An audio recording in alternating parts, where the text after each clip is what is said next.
Welcome to our webcast, How to Get Off and Stay Off the Drama Triangle. Very excited to be presenting this today. This is one of the most powerful models that I know to create better relationships and better communications and literally just get the drama out of our lives, whether it's at work or at home. I mean, I've been delivering this for 30 years to organizations, and I know it sounds like hyperbole or exaggeration, but I truly believe that about 80% of the drama that goes on in organizations can be mitigated by understanding this model and by using some of the skills that I'm going to show you here today. But it transcends organizational life or work. Anywhere where there's people, relationships, communications, you're going to find people on the drama triangle, whether it's friends or family or intimate relationships or sports teams. It's actually very ubiquitous. It's everywhere, basically. And once you see this model, you'll start to see that it's everywhere. The other thing about it is it's very insidious because some of the ways that it actually gets started and it acts itself out are very nuanced and very hard to avoid. So that's why I'm so excited about being able to present this to you so that you can start seeing how drama is affecting your life and how to do something about it, how to make a change. So there's some outcomes that I want to talk about for today.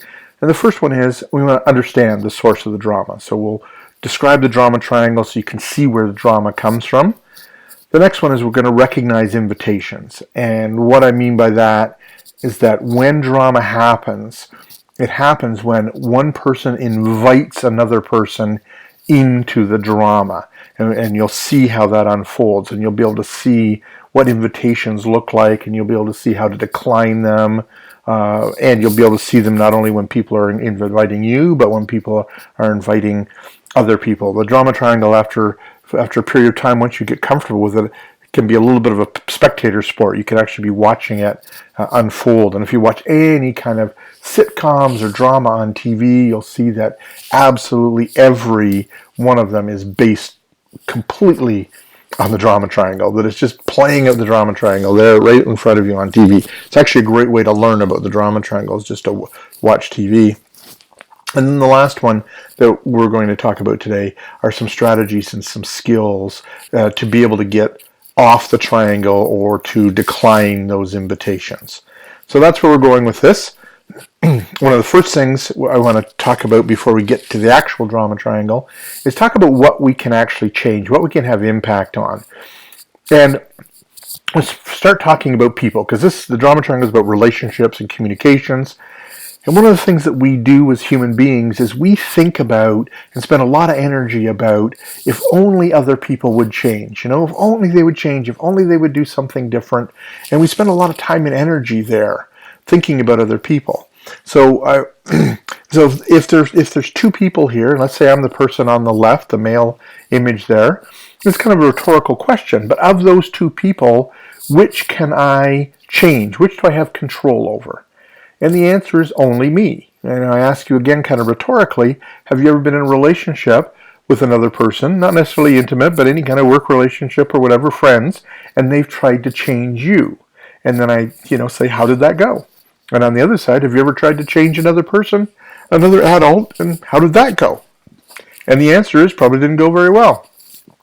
So all of that time, effort, and energy that we put into trying to change other people is actually a waste of time and energy. And if we're invested in them changing at all, then it also creates a lot of frustration and resentment for us. So not only is it a waste of time, but it adds frustration and resentment to our lives. So the idea here is to not focus on trying to change other people, focus on what we can change, which is ourselves. There's actually two other things that we can change, so three in total in this model. First one is ourselves, and the second one is we can change the relationship that we have with the other person, which ultimately that might be a catalyst for the other person to change, but it's not necessarily, you're not doing it to try and get the other person to change. You're just doing it because you want a better relationship. if you do want a better relationship. You can put effort into making the relationship better. And this is where some of the drama comes in. You'll see how drama creates either a closer or a further apart relationship, a calm relationship or a troubled relationship. And then the third thing that we can affect and have impact on is the environment. And the best way for me to describe that, so you can see what I'm talking about, is, again, kind of a rhetorical question here, but ever been at a party or a social gathering or even a meeting, and the mood was whatever it was? Let's say the mood was just on a scale of 10, was about a 5. It was just a kind of a neutral mood. And then someone walked in, one person walked into that room and completely changed the mood of that room, either up or down or whatever it was. But one person changed it. And then what that does is then it changes the mood of all the people in the room, or many of them. So the concept here is that we can have some control over or impact on the environment, we can have impact on the relationship, and we can impact on ourselves. So those are the three areas we want to focus on when we're putting time, effort, energy into improving things, and not other people. So let's get into the actual drama triangle here. So what happens with the drama triangle is that people play roles, and there are 3 roles on the drama triangle. And I want to be just really clear that these are just roles that they play. So here are the roles.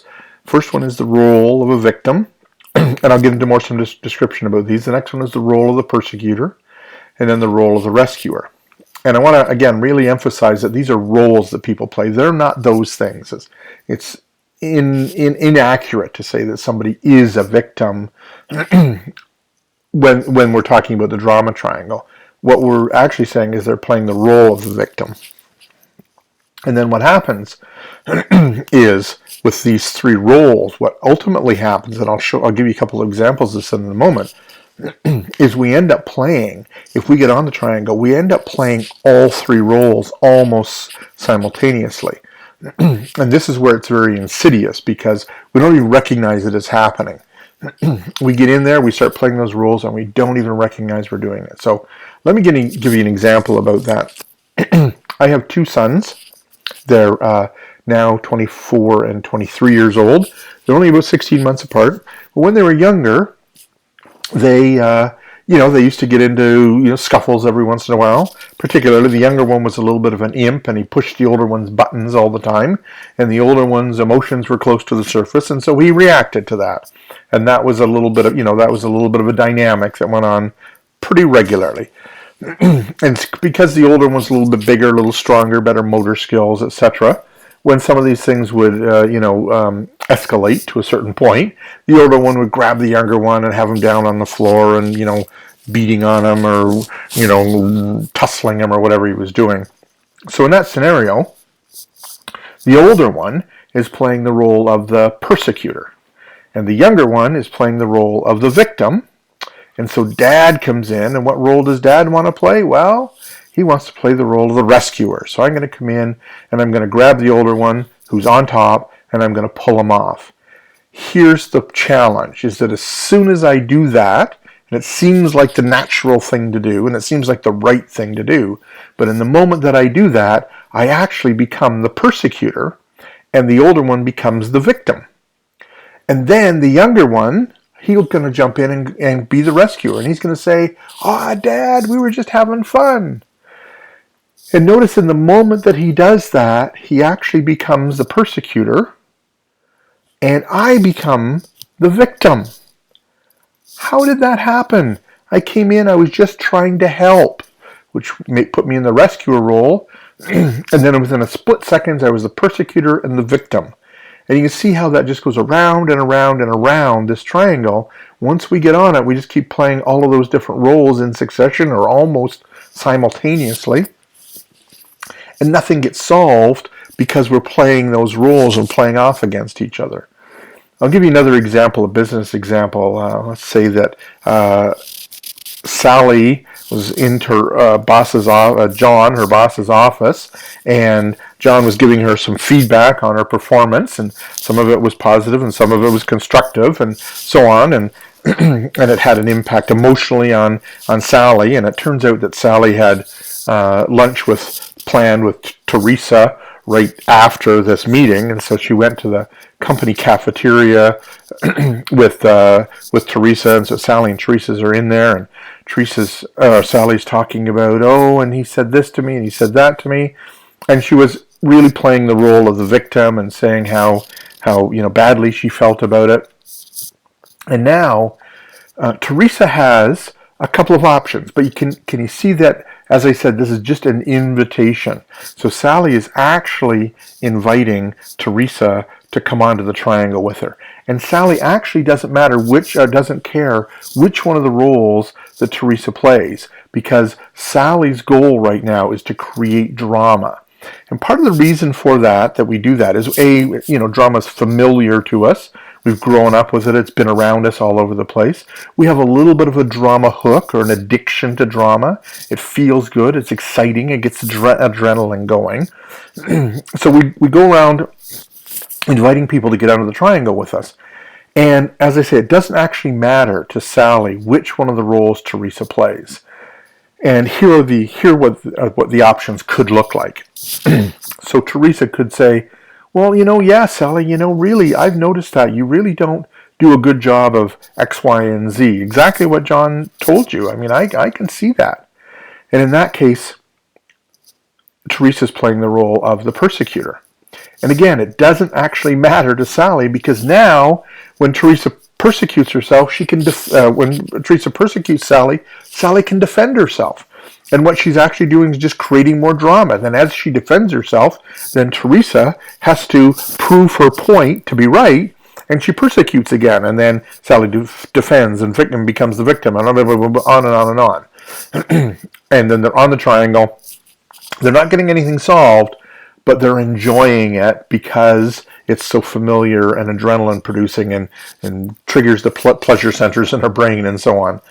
Now, Teresa could choose to play the role of the rescuer. And that could look like this. She could say, oh, yeah, you know what? That John, he's unfair. That's really unfair, that what he told you. And not only what he told you, but actually the way he told you. I mean, some of the language that he used, that just wasn't. So now can you see what's happening? So now Teresa is rescuing Sally. But what it does is give Sally the opportunity to be even more of a victim, because then Sally can go, oh, yeah. And not only that, but the other thing he said was, and if you notice this, what they're actually both doing in absentia, they're persecuting John. John's not even there, but they're persecuting him. So they've got the drama triangle going in full swing when they're doing this. Then the third option for Teresa to still be on the drama triangle is to play the role of the victim. And again, Sally doesn't care. Whichever role Teresa wants to play, as long as she plays one of those roles, Sally's happy, because she gets to dramatize. It's more dramatic. So Teresa could play the role of the victim, which is what I call competing victims. So Sally says, oh, yeah, John doesn't. And Teresa says, oh, you think that's bad? Well, last week I met with my boss. And they go into, then now they're competing to see who has it the worst, who's the worst victim. They're still creating drama. They're still persecuting people who aren't there. But here's the insidious part of it.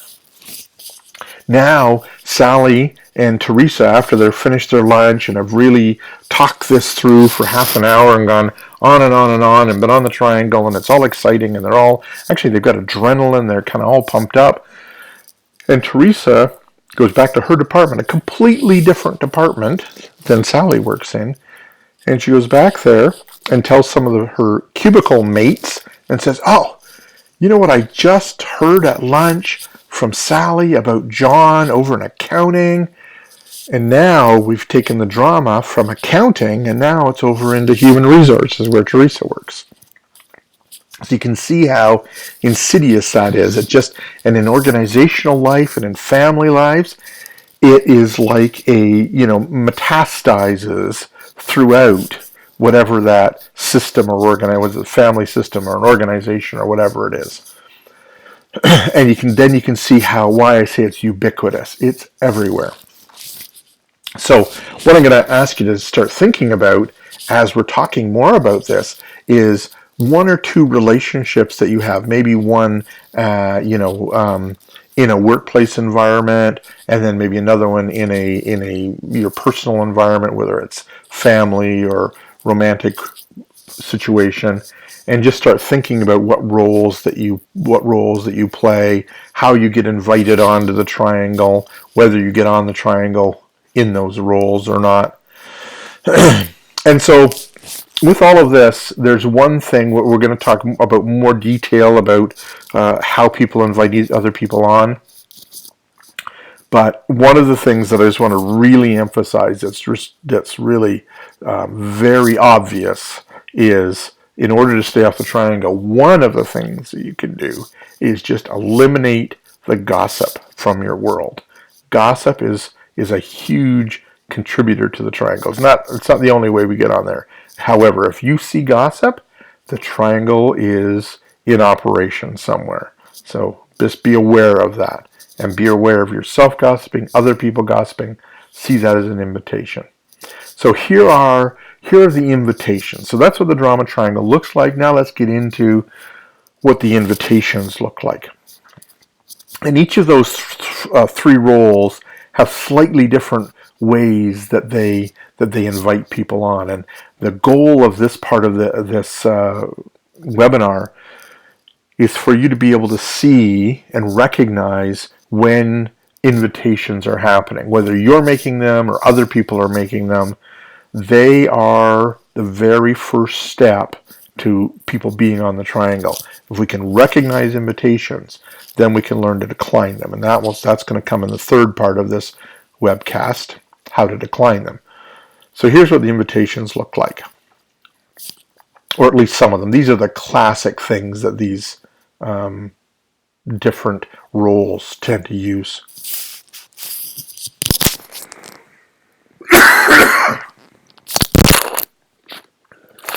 Excuse me. So here they are.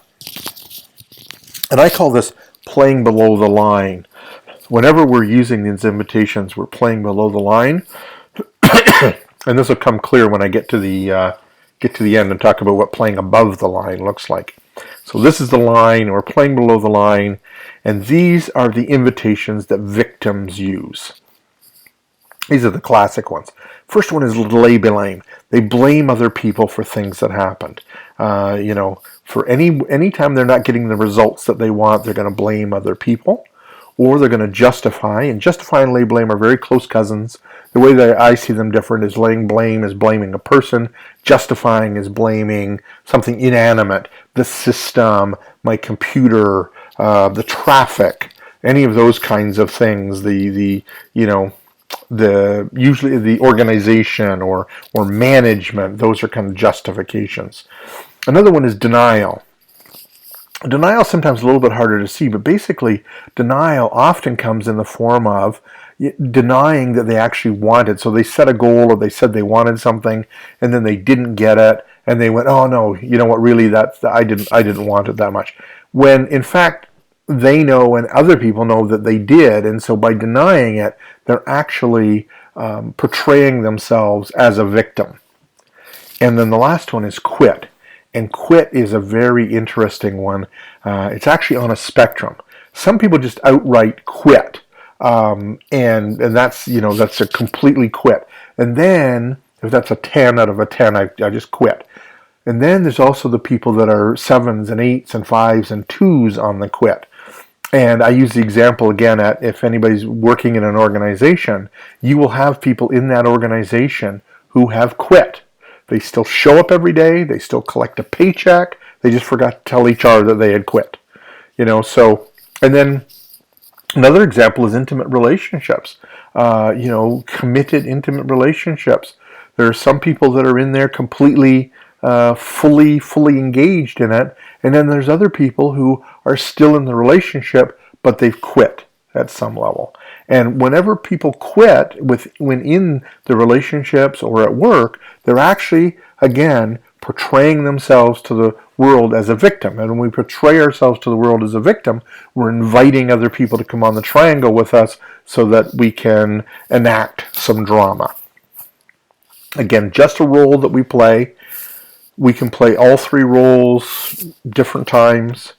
So the next one, the next playing below the line, is the persecutor. So here are some of the tactics that persecutors use to invite. Asking aggressive questions. And one of the most aggressive questions, actually, is anyone that starts with a why. Why did you do that? Why? And because what that does is immediately that word why puts people on the defensive.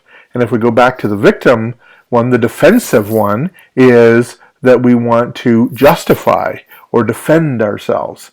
And so the classic way that the triangle starts is the persecutor, or one of the classic ways, a persecutor starts with an aggressive question, and the other person defends themselves, and now we've got a triangle. We've got a drama happening. There's persecution and defend, persecution and defend. And when the person defends themselves, often then the persecutor will come back with another aggressive question, or might say, well, that doesn't make any sense, and so the drama continues and escalates.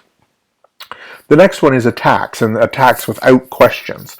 And the reason I put the question one in there is because often, again, very sort of insidious, because sometimes the questions will look like they're just very benign questions. But in fact, again, if you use the word why, it becomes an aggressive question.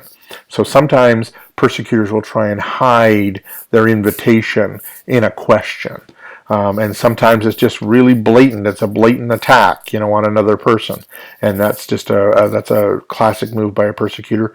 Another one is, again, a little more subtle, but they condescending. And some of this happens not only just with language, but with with our body language as well, the way that we position ourselves. It can be even the way, someone positions themselves at the end of a table or stands when someone else is sitting. All of those kinds of things can be an intimidation, and then they can also be a persecution. So, and get someone into a victim mode, or someone else watching it can get into the rescue mode. And then the third thing that persecutors will often do, a strategy they use, is to triangulate. And that really just means bringing three people into it. However, often what they will do is they won't bring, the third person won't actually be in attendance, and they'll bring them in. So they might say, so as an example, Sally and Teresa were doing that when they were at lunch. John wasn't even there, but Sally was telling Teresa what John was saying. Now, even more dramatic, to create even more drama, if Sally were to tell Teresa something John said about Teresa, that's a real classic persecutor triangulation, where they tell someone what someone else said about them, also called gossip, but it's done intentionally to try and create some drama. Now, the next one is, playing below the line, is the strategies and tactics that the rescuer uses. So one of the rescuer's things will be to be overly helpful, to the point where people actually have to tell them no, and have to be really strong with their no's. And as soon as they become strong with their no's, then the rescuer actually converts into a victim and then feels victimized by that. And that's how that drama triangle gets going. Another one the rescuer does is gives advice. And the thing about with rescuer, when they give advice, I want to be clear here, it's not about never giving anybody advice. The difference that I want to delineate here is giving advice and having a vested interest in the other person taking that advice. So if you give someone advice, and even if it's unsolicited, if you just say, hey, maybe you could try that, that might be okay. It might not. The other person might see that as being rescuer, and they may respond. If they solicit your advice, of course, then you have permission to give it. However, often what rescuers do is they will give someone the advice, and the person will brush them off or say, no, I don't want to do that. And then the rescuer get very intent on making sure that they give them that advice, or that the other person takes the advice. When that's happening, that's clearly a rescuer tactic right there. The next one is sympathize. And I make the distinction between sympathize and empathize. Empathize is understanding where the other person's coming from. Sympathizing is feeling sorry for them. So the rescuer will go, oh, you poor thing. Oh, that is so terrible. That is so awful. Oh, I don't know how do you live? How do you live with that? That's sympathizing. You can see how doing that is very dramatic, because then it draws the other person, in this case, usually into being more of a victim. They go, oh, yeah, I know, it's so terrible. And then the next thing you know, they're on the triangle for quite some period of time. And then the other thing that the rescuer uses is they're always seeking approval. And it's interesting because the seeking approval is a very, very close to being a victim as well. So they're seeking approval, and what happens is they never can get enough approval, and because they don't get enough approval, then they convert themselves into a victim mode, because nobody thinks what I'm doing is a good enough job. Nobody ever tells me that I'm doing a good job, etc.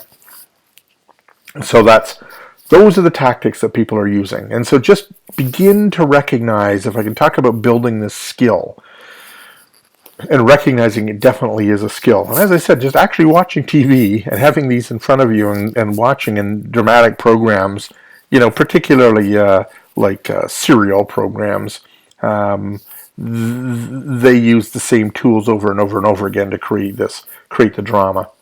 And so just watch in your environment, but also watch yourself when you're doing these things, and see if you can begin to understand and see yourself doing them. Now, let's talk about what playing above the line looks like. So now here's the things that we can do when someone's inviting us onto the triangle. Now, there's two primary, delineations here. One is, how do we decline the invitation, is one.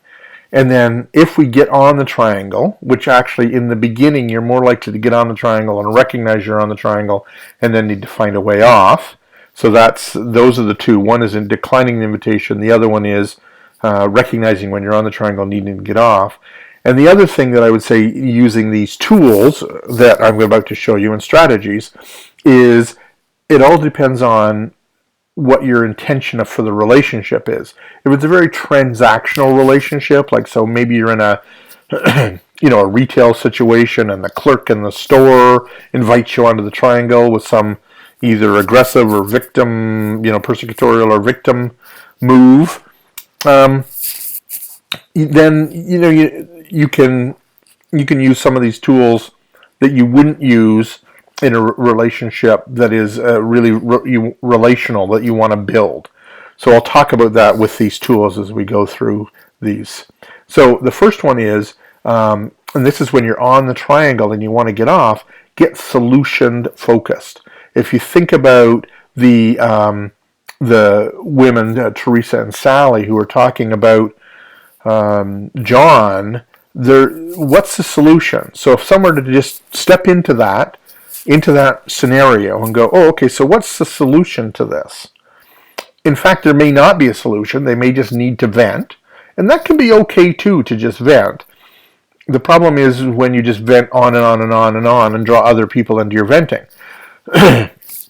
So that's one way of, when you notice you're on there, you can be solutions focused and say, let's try and find a solution to this problem, if there is one. If we use the Sally and Teresa situation, though, there actually is no real solution. So then we can actually explore needs. So what did Sally actually need? Well, maybe Sally just needed to vent, which means that Teresa doesn't actually have to participate or get on the triangle with her. Teresa could, if she knew this or could figure it out, or she and Sally could figure it out together, and just Sally could just say, oh, you know what, I just need to vent for a few minutes. I need to get rid of some of this emotion that's going on with me, and I'll get all of this stuff going on in my head. Can you just listen to me for, 3 minutes, 5 minutes, 10 minutes, whatever it is? And Teresa just says yes. And then what she does, instead of getting on the triangle with her, instead of playing persecutor or competing victims or trying to rescue her, any of those things, she just listens. And then Sally gets her needs met. We don't have to be on the triangle. The problem is, often we get on the triangle because we're not conscious of what our needs are, or what the needs of the people are in the situation. So it's really valuable to try and explore the needs of the people, and that's a way of solving the problem. See, in this case, the solution was Sally just needed to be able to vent for 10 minutes or 5 minutes, and she's going to feel much better. And then they could go off and talk about other things. The other thing you can do when you're on the triangle with somebody is look for what I call higher level agreements. And higher level agreements are an example I'll use, again, sort of from personal life. Two people who are in a relationship, they're in a cohabitation situation, intimate relationship, and one of them says to the other person, "Oh, you never help me do the dishes." So that's a persecutorial thing, an invitation, and the other person could take the role of the victim and say, "Oh, start defending themselves. Well, yeah, I did actually. If you remember last Wednesday, I did. Yeah, so that's a defense." Or they could take the role of the rescuer and say, "Oh, yeah, I haven't done. Let me just do the dishes for you for the next week," sort of thing.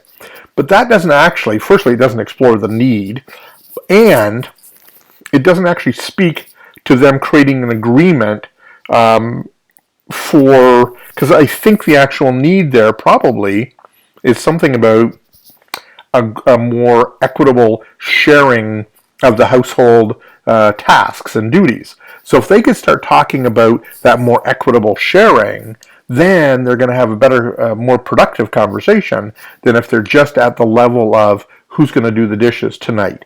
And that who's going to do the dishes tonight is part of what creates that drama. So I know that's a very simplistic example. When you think about larger, more complex systems, it still works. It's still, if you're in a meeting, I see this happen all the time in organizational settings that I work in. We get into meetings, and maybe that marketing campaign, we didn't get as many leads as we thought we were going to get, or we didn't get a return on our investment, and we're sitting down to debrief it. And someone says, why didn't we get some more leads? Maybe directs that at an individual person or at the group as a whole. And again, it's a why question, so it's a persecutorial question. And then someone defends it and says, well, this happened or that happened. They're going to lay blame. They're going to justify, well, the print shop, that this was late, that was late. We didn't really get good data about our customers, etc. And then someone else steps in to rescue and goes, oh, yeah, but you know what? On the other hand, this happened and that happened. So now we're all in a triangle and we're going around and around and around discussing all of these little details. And if we want to get them off of those details, we can go to that higher level agreement, which goes to, okay, so we're all here because we want to have a successful marketing campaign. And so let's talk about what we need to do to have a successful marketing campaign. Part of that, of course, is to debrief what went wrong, but let's do it in the context of creating a successful campaign. So that's what I'm talking about, going to a higher level agreement. You're really literally changing the context of the conversation from that micro context to a macro context. Very effective. The next one is, and these are ones that you can do when it's, so I should say the first three are ones where there's a relationship that you want to bring closer, you want to foster, whether it's with one person or a team of people. The next two are ones where it's maybe more transactional, or maybe you don't want to foster that relationship. And you can do it in relationships as well. Just have to be careful with it. But it is one of the ideas is to disengage. Now, one of the ways you can disengage, of course, is you can just walk away. You can just leave. So if Teresa and Sally sit down for lunch and Sally starts talking about her situation with her boss, Teresa could go, oh, you know what? I can't hear this right now. I gotta go. Now, what's going to happen if she does that, of course, is that Sally's going to see that as a persecution. She's going to feel victimized by it, and then she's going to be on the triangle with Teresa, even if Teresa's not there. So another way for Teresa to disengage and still maintain the relationship is to say, oh, you know what? I can see how important this is to you, and I really want to hear it. and I can't do it right now because I got so much stuff on my mind. Can we talk about this later? Because I know it's important to you and I want to hear it. So that's a way of disengaging and yet still honoring the other person and maintaining the relationship. The other thing that Teresa could say, and this is a disengagement from the triangle. We already talked about this. Teresa could say, "Oh, yes, I can see how important this is to you, and I get it. You just need to talk about it. So can we just put a time limit on it? Can we say let's 5 minutes and vent and say whatever you need to say in 5 minutes?" So she's honoring the relationship, but she's disengaging from the triangle. And then the last one, and again, there's many more of these, but these are the biggest ones, is to redirect it. So redirecting the conversation is, Teresa could say to Sally after 2 or 3 minutes and go, "Oh yeah, you know what? That reminds me, we've got this big, United Way campaign. Did you hear about that? That's happening." So it's kind of changing the subject is another way of saying it. Redirecting away from the drama into something that's less dramatic, something that's interesting to both parties, something like that. So again, these are strategies that you can use. They are skills. They do take skill to be able to use them. And one of my encouragements for people when they're learning how to do this is to choose 1 or 2 situations that are recurring, just to begin with. So things that happen on a higher frequency level, because again, the more you have an opportunity to practice, the better you're going to get at this. And once you practice the tools with one relationship, those will transcend and transfer over to other relationships as well. So one that's high frequency, and also one that has a lower level of intensity or import. If it's a really, really important thing, like maybe with a parent or with a significant other, and it's really important and it's life changing, it's not a great place to practice. So practice at other places. And so I'm going to ask you to create an action plan here. So for things to change, I must do something differently. And I got to say, I'm assuming that you're all have times when you're on the drama triangle. I see very few people that are not on it pretty regularly. And if you want things to be different, you've got to do something different. So pick those 1 or 2 situations, high frequency of occurrence, low intensity or low import. Pick 1 or 2 of those to work on over the next week or 2 weeks, and then just make a plan to do that. So I'm just going to ask you what is one idea, concept, tactic, strategy that you learned from this program that you would immediately apply in your work or your personal life? And then what is one action you can personally take, relating to that above solution? And if you start doing these things and just make a commitment to doing it, as I said, for the next week or 2 weeks, I can tell you that that relationship will change. It will be very interesting to see how that relationship changes when you begin declining the invitation or finding ways to get off the triangle when you get on the triangle. You will notice changes in that relationship. I guarantee it. I've been doing this for a long time and I see it happen all the time. And so that's it for the program for today. Here's I talked about it at the very beginning. The drama triangle was developed by Stephen Karpman. Maybe I didn't talk about it at the beginning, actually. But the drama triangle was developed by Stephen Karpman, and there's the website where you can go. Now, the thing about it is, it was developed in a family practice situation, so a clinical type situation. When you go on his website, you'll see that there's a lot of clinical information about the drama triangle and how to use it in kind of a clinical family dynamic practice, which is useful for some people and not so much for others. So thank you very much for your attention, and I just wish you all the best in going out there and figuring out how to create a better life for yourself with less drama in it.